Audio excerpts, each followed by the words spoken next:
Jesse Charles.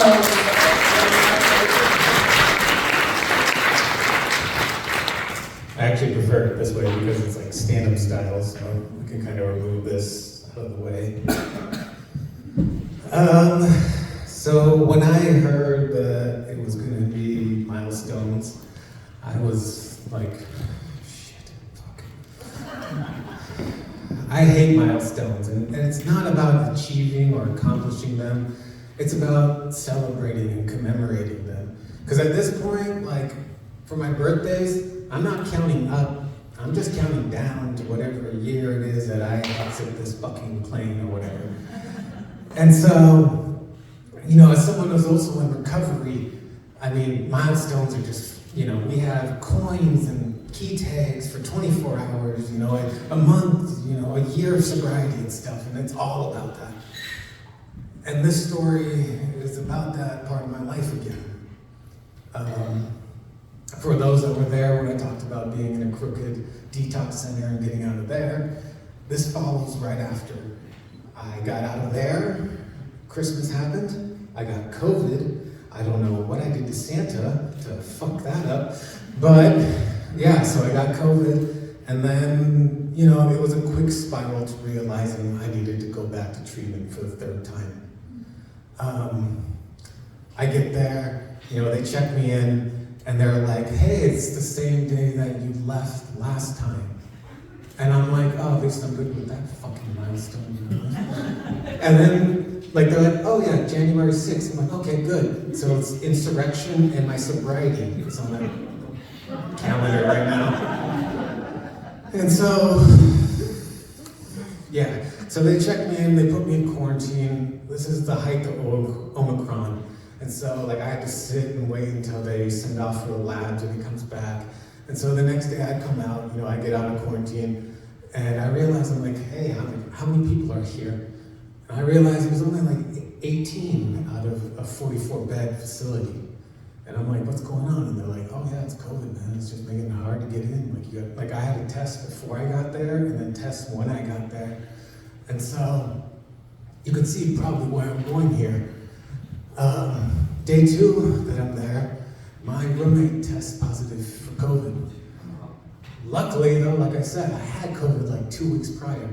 And so they put me in quarantine though, because, you know, that's protocol, you gotta isolate me. I was like, yeah, of course. Put me away until you test me. And then, you know, they test me, I come back out, and within that week was probably the hardest week of my life.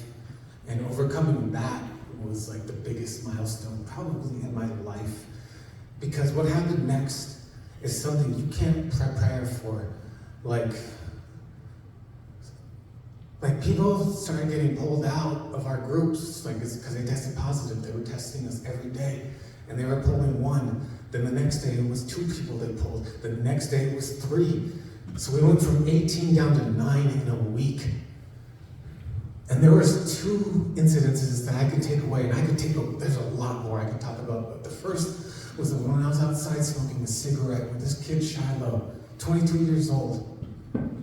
And he's like, dude, I can't get this. And I was like, yeah, dude, don't worry about it, you'll be fine if you get it. He's like, no, I died 3 days ago from an overdose.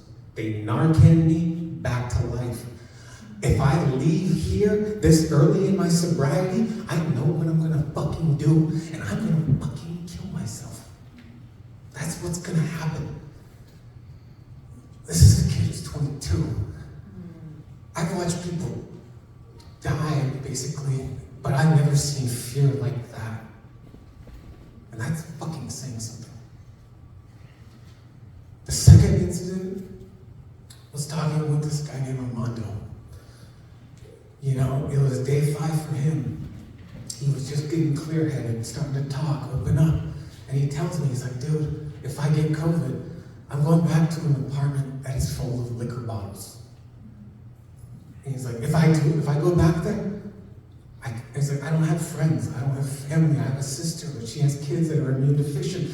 They can't get exposed to COVID. And I was like, dude, just, you know, wear your mask, stay calm, don't worry. Then later that day, of course, they I break protocol. I go back to where his room is because I was like, you know what? I had COVID. I feel like I have a bulletproof vest at this point, and maybe I shouldn't. But I talked to him through the door, and I'm like, Armando, I was like, what's going on? He's like, yeah, dude, they're taking me away. I only live 5 minutes away, dude. Like they're gonna send me off. And I'm like, okay. I was like, just wait here. I'll be right back. I'm gonna get some phone numbers and names for you. So I run downstairs, I get a piece of paper, and I'm running. I'm getting everyone's names and numbers, and I'm trying to be like, hey, yeah, we need to get this for Armando. He's gonna be out here. I get back up. By the time I get there, they took him out. A lot of people left during that and came back within the 10 days because that's how they had to do it with quarantine and everything. Armando didn't. I don't know what happened to him. I told him, you might as well fucking just drove him home and dropped off at Safeway and picked up a fucking bottle. Because it's a life or death situation. And we survived fucking COVID through that shit. So yeah, I'm not gonna let a fucking addiction kill me. And that's a milestone for me by any measure. And I'm not gonna celebrate it because I don't need to. I've lived it. And that's all I need. Thank you.